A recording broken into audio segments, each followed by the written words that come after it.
Welcome back. It is called the Madison Reunion, a party with a purpose. Next week, hundreds of former UW students will gather for a 50th reunion of the class of 1968. Well, the gathering will look back at what was perhaps the most tumultuous decade in Madison's history, the 1960s. Our Mark Kane headed to campus to look back at 10 years that changed the fabric of this city.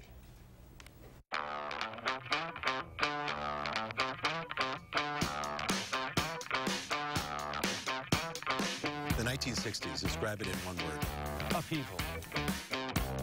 Madison's unofficial historian, Stu Levitan, has been digging into the city's past. His new book, Madison in the 60s, will be published this fall. He looks back at the decade and sees upheaval. Ground zero for this change, Bascom Hill on the UW campus. This is ground zero for a lot of important, critical events to not just the university, but the university's relationship with the city. And it is the university which defines the city. I mean, Absolutely. There's no other single entity as important to the city of Madison as the university.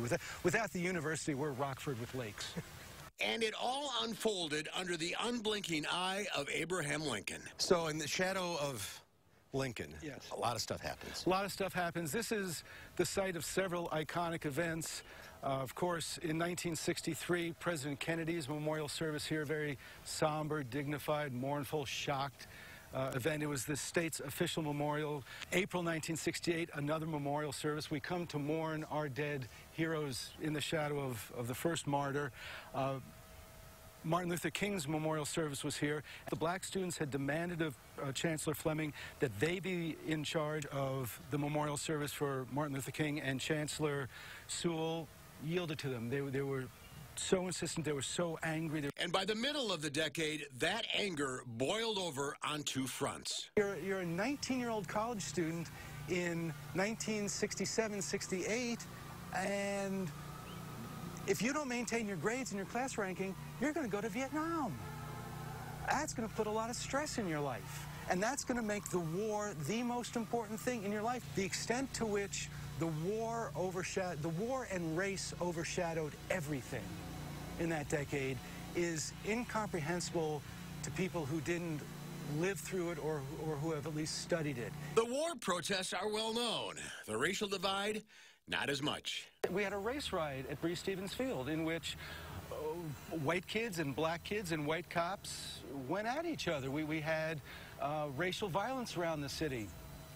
We had the white football coach, the assistant football coach, quitting the team in protesting, accusing the black players of being terrorists. In 1968, there was the firebombing of South Hall as part of a protest over civil rights, students demanding that the Regents sell their stock in Chase Manhattan Bank because it supported the apartheid government of South Africa. Where we're sitting in February 1969, there were an array of National Guardsmen. There were National Guardsmen on this campus with fixed bayonets.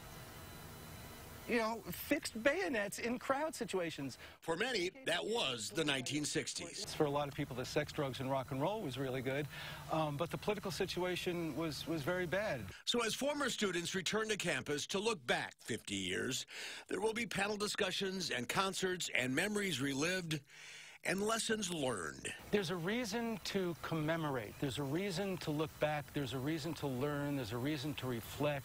There's a reason to try and apply the lessons of the 1960s to the reality of the 21st century. There's an arc. There's a historical arc of freedom and the move towards justice and economic dislocation and social upheaval and cultural change, and this hill is a focus. This is a locus. This is one of the places where it happened. You hear about being in the room where it happened. This is the hill where it happened. 60s, quite a decade. For the most, yeah. I'm glad we only did it once. I don't think we could do it again. In Madison, I'm Mark Kane, WISC News 3. Great perspective there from Stu Levitan. The Madison Reunion takes place next week, June 14th through the 16th. Many events are sold out, but there are a number of free activities taking place mostly at the UW Memorial Union. You can check out all of the events planned at madisonreunion.com.